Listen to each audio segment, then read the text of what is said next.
Hi guys, I'm back with another stool, another little bit. So, um, we left off at Shintaro uh, came by to talk to Asagi. So that's what we're doing. Are things not going well between you two? Said Shintaro. We can say that we're doing a little bit better.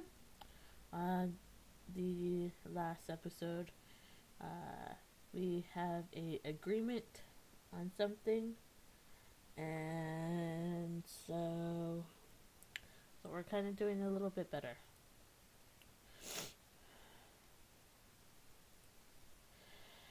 Taken off guard by his sudden question, I immediately opened my mouth to speak.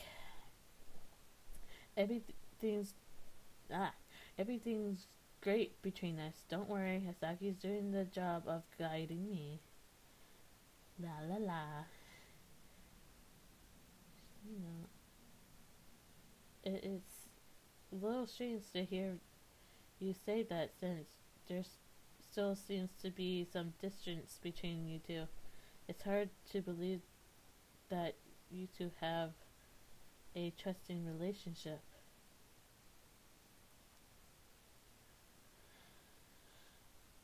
Guidance without trust is not guidance at all. As a dojo instructor, I can say that with confidence. Shinto was right, completely right. There was nothing I could say to defend myself. Yeah, but Shintaro noticed how we were acting and firmly across his arms. Anyway, there's an instructor that and the instructed have to work together and understand each other for things to work. I need you to come up with a plan and work things out. Well, okay. Shintaro gave us a formal bow and began to walk away. Easier said than done. That may be right. It's easier said than done.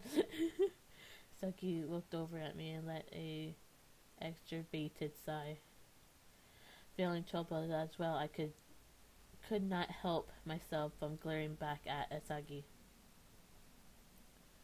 In the end, we were unable to come up with a solution. We just continued to walk the town together. Unable to find any useful information, we returned to the Miko salon empty-handed. When we entered Makoto's room to give in order to give him a report on our mission, Makoto was standing up straight with his hands crossed, and Suzuki appeared to be a little uneasy. Asaki, Shino, Makoto said. We're back. In regards to our mission, I already know. I just heard it from Shintaro about how you two are not getting along. What? We were totally getting along. We're getting along a little bit better than we were before. Jesus Christ. Taken back, Asaki and I simultaneously looked at one another. Listen, Asagi. As an instructor, developing a bond with your pupil is one of your missions as well. My lord, Asaki is not good at doing things like that. That's why Asaki interrupted in order to defend Sagi. But Makoto's penetrating stare did not waver. Whether or not you have a trusting relationship could make the difference between life and death during your mission. No matter how strong someone is, they are just second class if they do not form a bond or create great, trusting relationship with others. Shino, do you not need to worry about working here in the afternoons anymore? I want you to go out and spend your time with Asaki from now on. What? What? What? No! Keep me working at the Mikado Salem with Kagra. Jesus. Don't change this. Don't change this. Why? Why, Makoto? Why? Anyway. Not even my wildest dreams did I ever expect to hear Makoto say that. I understand. I stood motionless with my mouth wide open. A slight, tight smirk ran across Saki's face as he stood next to me. Makoto, I need to take care of my father in the afternoon. I don't have time to hang out with Shino. At first, Asaki appeared to have perfectly talked his way out of this, but his entire argument fell apart with Makoto said next. Then Shino will go with you. Then you do that. Problem solved. So that's how it's going to be? Wow. Wow. Even Asaki couldn't argue with that. He stood there motionless, unable to say a word. Makoto let out a broken sigh and looked back at Asaki, who was still fidgeting. Asaki, this is in order. Explain to Asaki what friendship is. Wow. That's all I have to say. Jesus Christ. Wow. Okay. Wow. Okay. I'm alright. What? Me? Oh. Put on the spot. The conversation suddenly shifted to Suzuki, and he took a step back in bewilderment. Makoto deeply bowed and furrowed his brow before continuing. Suzuki, you are the one that understands this the most of all of us, all of the people of Nagasaki Vigilante. I am thrilled that you feel that way.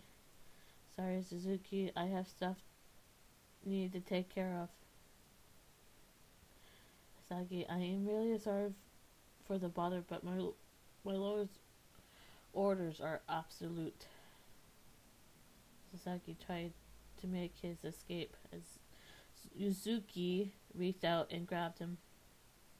And like that, Suzuki began his lecture on the basics of friendship, and Saki cringed like never before. Wow. I would say karma bitch, but I can't. Before we can understand one another, we must first spend time talking to each other. After Yuzuki lectures about that, Asaki and I headed over the hill in order to cultivate our friendship. We came to this hill because Yuzuki recommended it to us, and we had no idea what to talk about. Only the awkward silence filled the air between us. Wow. This is a wow chapter. I'm just saying, wow chapter. Wow. Let me ask you something, Asaki said. Asaki was the one who ended up breaking the silence between us. He did not look over at me at once. It was as if he felt he had no choice but to be the one who broke the ice. Kiki, why are you pretending to be a guy? Well, that is a that's a question. Taking back the words, taking back how direct his question was, I found myself at loss for words. For a moment, I hesitated on whether or not I should tell him the truth. My twin brother was the one who was supposed to join the Nagasaki village in the first page. Saki nodded as if he knew that much already. I slowly put these painful memories into words. We headed to Nagasaki together, but my brother passed away during the journey. We came across a village that was being burned down, and my brother died while saving the villagers. The only way to save my village was to been reduced to poverty, was to have my brother make a name for himself as a member of Nagasaki vigilante.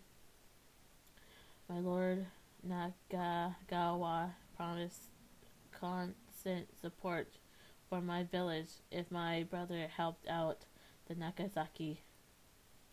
But my brother is no longer here. I stepped back for a moment and Saki stared at me as if he was taken back. I had to do this on behalf of my brother for our village. I had to become my brother, and I have to make a name for myself in Nagasaki. And I cannot forgive the merchant who set fire to that village. So that merchant is the man who killed my brother, your brother. Asaki said, thinking to himself for a moment. Yes, I do not know his name, but there is no way I will ever forget his face. There's probably isn't one person in Nagasaki who doesn't know and hate that man. Blah. Alrighty then. What? What? So you know Asagi, who this man I was talking about? I puzzled to hear Asagi respond in such a way. I looked over at him. I could tell that Asagi was completely serious by the look on his face.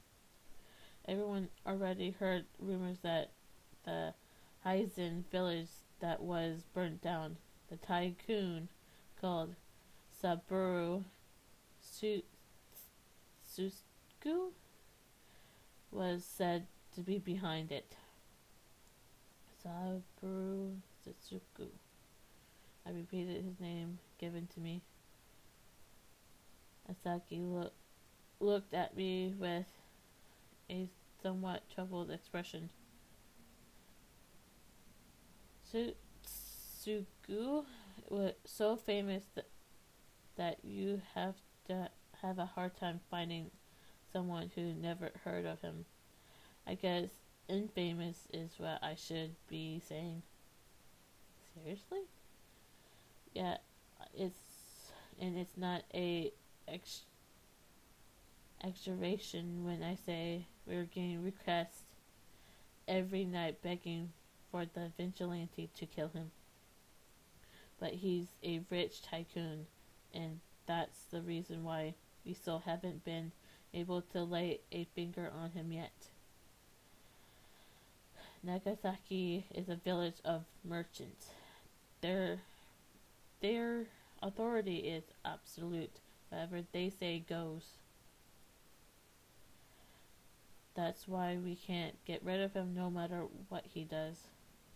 But Asaki noticed how worked up I was getting and grimaced as if he were sympathizing with me.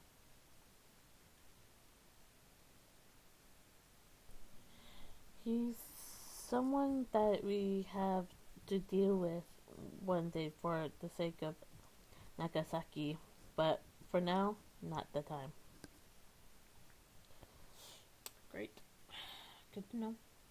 I don't know about your village or anything, but you're going to have to wait for your revenge from now.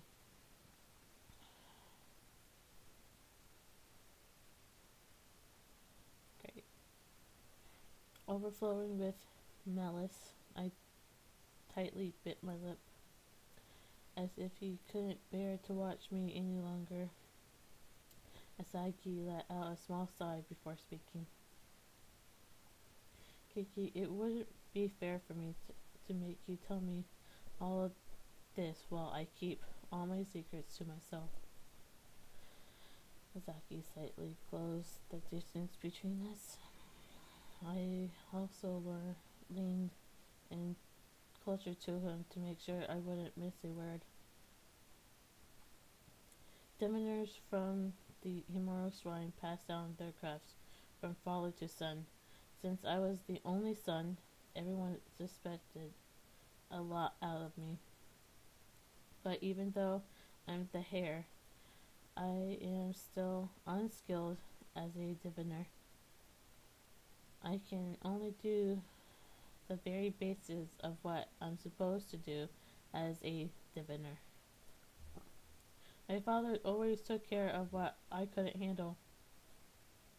But no matter how much time went by, I'm still as bad as I used to be. My father has had chronic chest pains, but he still could not retire his work because of me. But you're doing everything you can, right? Yeah, I tried various ways to improve my skill, and I'm still working hard on it every day, but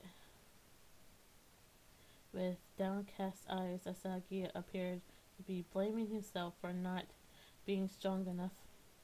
Asagi was lacking ambition he always had, so I intensely spoke up.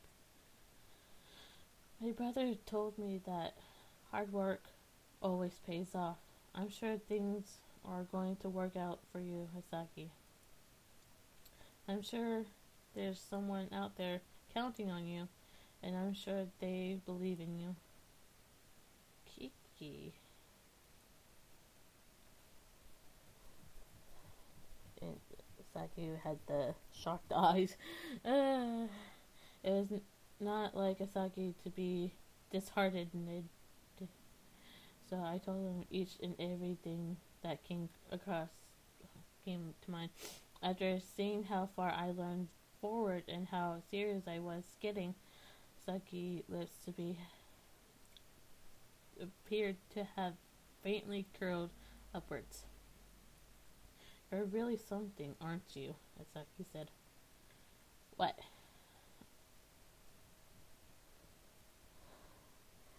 You are looking ahead, even though you have this secret that you have to worry about protecting.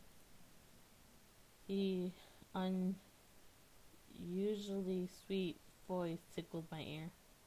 I almost thought I was hearing things, but there's no doubt that Asagi said those words to me.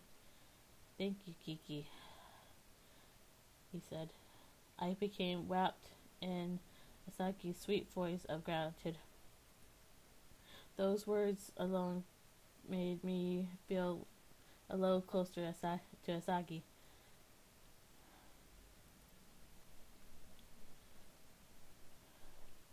We went straight back to the main street.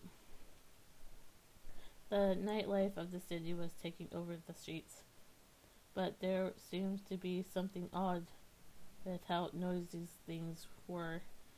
Asagi and I naturally searched around to see what was going on, and the moment we found out the cause, we intensively increased all movement. That's... No, not Haru. Saburo, Suzetsugu, and a few of his underlings were surrounding a woman on the side of the road. Looking carefully, I noticed the woman was Haru, who came to the Miku salon the other day. Oh, so, I said I was sorry, Haru said. And I'm saying that you're acting like you're sorry. You stepped on my foot. What are you going to make it up to me? I'm going to just say his first name, Saburo, because I can pronounce that correctly. I am apologizing, aren't I? And you're the one who bumped into me, Haru said. So I didn't ask you to make excuses.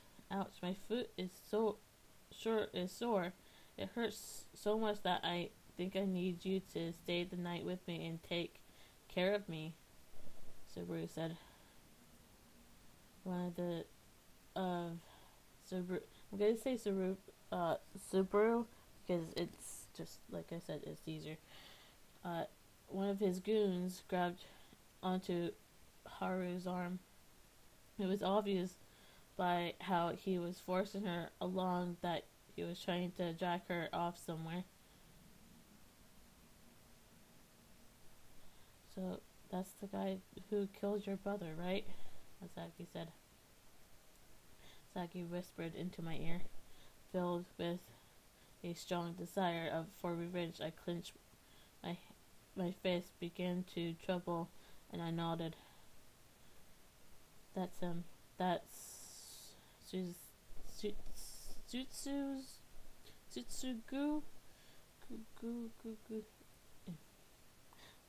I guess stop now.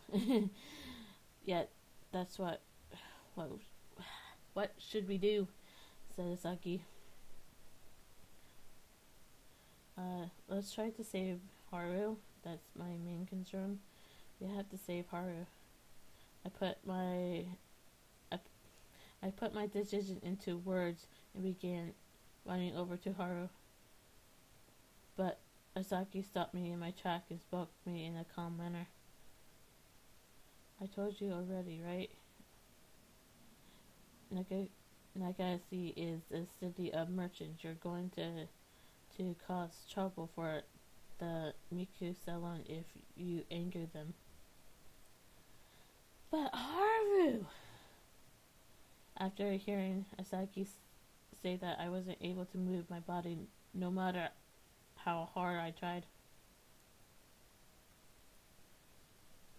I clenched my fists together and pounded.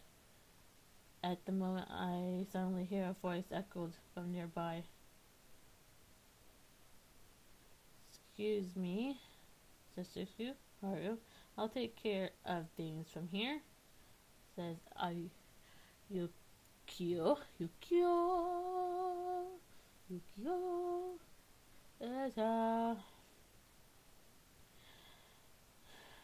Yukio had popped up out of nowhere during his patrol of the city. Yukio casually stood between Haru and the other men as he continued to speak. I heard that Tsusetsu was the only one who ran into Haru first. Furthermore, Haru has already apologized, right? Commissioner, you're talking as if you saw what happened yourself, and are you sure you're not just protecting the girl because you want something in return from her? What? No. Come on, no. If there's still a problem, then everything should be okay if Haru's just apologize. If you're hurt, then I'll get you to a doctor. So that what's going to be Tsutsugu. Yukio was being completely reasonable. The crowd began to hiss and boo. Tsutsu let out a sigh and turned his back to Yukio as if he were fed up. I'm officially bored now. Let's go, said Saburo. Susu left with his henchmen and walked down the alley into the distance. Yay for Yukio! I glanced back and forth at Yukio and Susu in inward side. Yay for Yukio to save Haru. I pressed my hand against my chest in order to calm myself, but nothing could contain this rage I felt. My hatred for that ignorant slob only grew. Asaki gently tugged on my arm. Let's take a different way back. There's nothing left for us to see here, Asaki said before placing a hand on my shoulder. I gave into his kindness. Unique as it may be, I decided to leave. We chose a different path back to Miku's salon and continued our walk almost complete silence. Before long, a few of Shinto priests coming from the opposite direction started to walk this way. Asaki's face only grew grim. When I looked up at his face from the side, I suddenly had a case of deja vu. Deja vu. Well, yeah, you kind of walked into their, conversation before, woman. Of course it's deja vu. Asaki took another step forward and stood before me as if he were protecting me. Then he respectfully bowed to the priest. Good evening, gentlemen. Shino, these are the priests from the head family of the Imuru Shrine in Kyoto. The middle-aged man glared at me in a puzzled manner. It appeared that nobody had any plans on bowing to or greeting Asaki. I heard you receive a prayer request from the Dutch trading house the other day, priest one said, and I heard that you failed miserably. How? Wow, you never cease to amaze me, the priest said with a scruff. You can't even do something that simple? The Nakisi family really is a embarrassment. Unbelievable. Does it feel good to tarnish a repetition of the Himura Shrine like that? The two priests teamed up at Asaki and continued to verbally abuse him. During all of this, Asaki was bite down on his lip and stared to the ground. I could see Asaki's clenched fist trembling. At the moment, deep down, something triggered a strange sense of infamy with Asaki. Jesus. Well, I hope you guys like this chapter, because I did. This was a good part, a good video. I think it was kind of good. I just have to say so myself. It wasn't too bad. It was really good. This chapter. A lot of stuff had happened. Everyone went on Asaki's case in a way. Not on mine per se, but Asaki is now more of the opening up, and we're actually getting somewhere, and it's kind of nice. And so hopefully it gets better. Asaki can perform better, and I want to know how this turns out. So anyway, I hope you guys I hope you guys enjoyed. I'll see you guys in the next video. Bye!